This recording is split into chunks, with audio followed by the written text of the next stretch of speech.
What is up, everyone? So I want to make this video today because I hear the biggest questions coming from people in the gym, in conversation, speaking to people online is, how do I get rid of belly fat? How do I lose weight?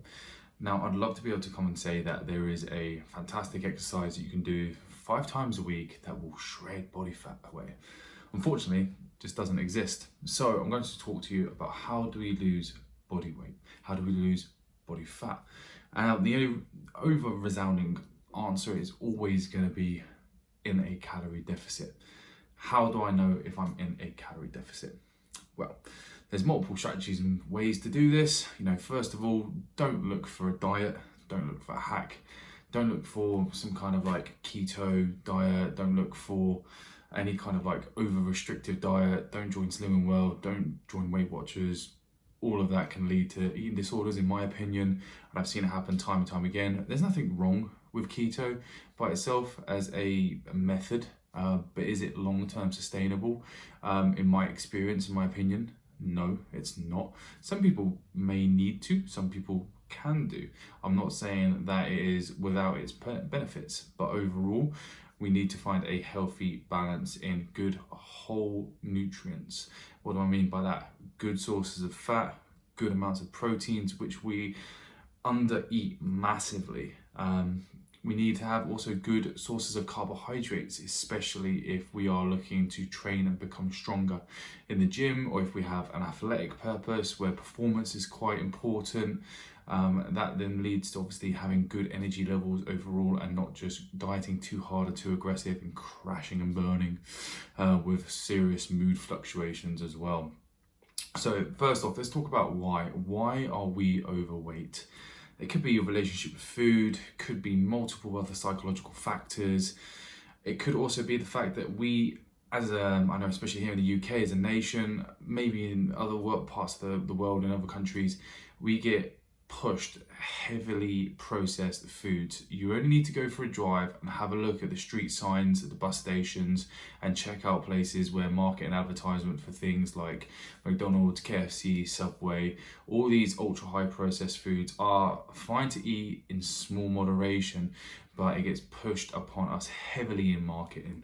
We unfortunately are just used to, I'll just grab a meal deal for lunch, and that becomes taken over as part of the norm. And before you know it, you're eating processed food every single day like it's normal. So we need to be eating more healthy, home-cooked food that is a greater spread in nutritional profile, aka better fats, less fats in there, less sugar as well. There's a lot of high sugar drinks. You only need to look at a can of Monster, look at the back of that, a full sugar one, and have a look at the amount of sugar in it. By itself, sugar isn't harmful, but when taken in massive quantities, doses like that, can lead to massive energy spikes, mood fluctuations, again, overconsumption for a long period of time. You start looking at things like diabetes and all sorts of stuff like that. So regulation of this is important. So we're pushed this heavy processed food towards us. We need to kind of stray away from that and educate ourselves onto more food. Now, stress is a component of this as well. Potentially you lead a very high level stress life. I know the majority of my clients do, and it's about how I can help them manage this stress and take away from this stress from certain things like ideas for meal prepping, routine, structure, planning, accountability in this kind of sense. If this works for them, it is a massive benefit, and they're actually capable to do many things by themselves, but I'm just there to help take that stress away. Cortisol is the stress hormone. This can lead to fat storage, and it can lead to a lot of negative emotions in huge amounts.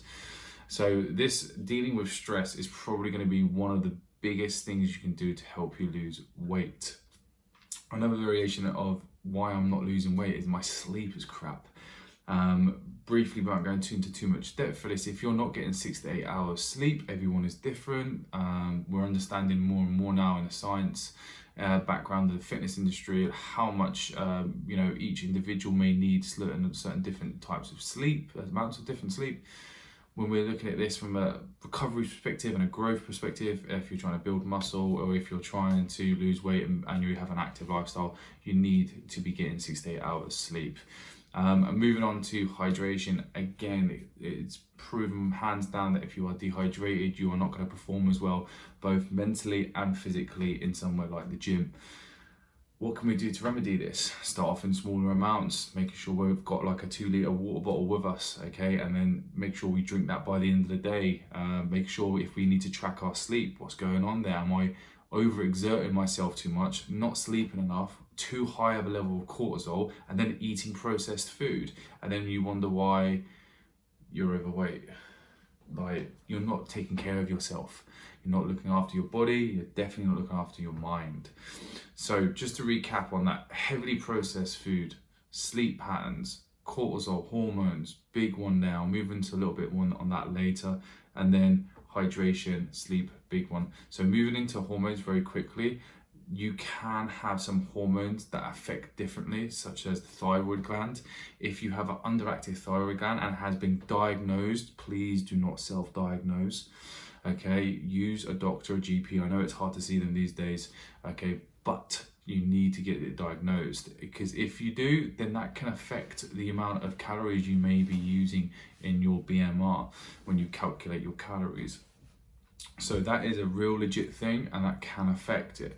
Also, we know that many different hormone fluctuations can affect the way our weight moves and how we either gain easy or gain harder, so we speak, if you have an overactive thyroid. So that's legit. Same with cortisol, that is legit. That can actually happen. If you run slightly low testosterone as a male or high testosterone as a female, you might see additional muscle gain, but these are quite rare circumstances. But we have to understand it's a variability that could be there. Overall, fiber is quite important as well. Helps slow down digestion, aids in our digestion as well.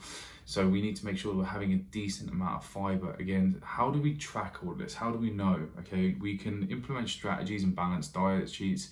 You can track using apps like MyFitnessPal, although I'd advise actually learning how to use that properly, because too many times I've seen a couple of people that I know have used it incorrectly. It is guidance, it is never going to give you a specific number, but what it will do is give you a rough ballpark, and you can adjust a little bit to and fro there depending on what your goal is. Obviously, if you're looking to try and gain a little bit more, if you're looking trying to lose weight, maybe a little bit less, or it might put you in too harsh of a deficit that you can't maintain.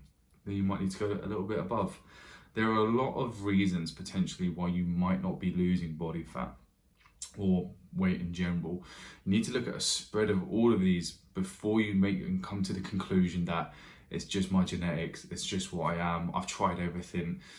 And if you are really, really struggling, ask for help.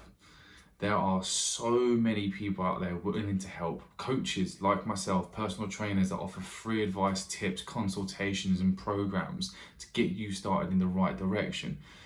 But no one asks for it. You know, this is a service here that is completely built on self-investment, self-development, and helping you become the best version of yourself. Okay, there's no catch, there's no 22. We're here to service you.